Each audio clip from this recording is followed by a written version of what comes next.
This is my baking soda and pea gender predictor test. So what I did is it's 2 tablespoons of baking soda and then about the same amount of pea. And we're going to mix them together, and if it fizzes, it's a boy, and if it doesn't fizz, it's a girl.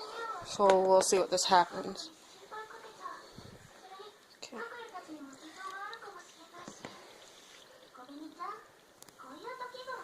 I'd call that fizzing. I call that quite a bit of fizzing, so I guess that means boy.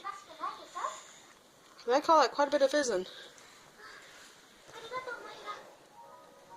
It's even kind of like a little fizzy later. So, I'd say boy.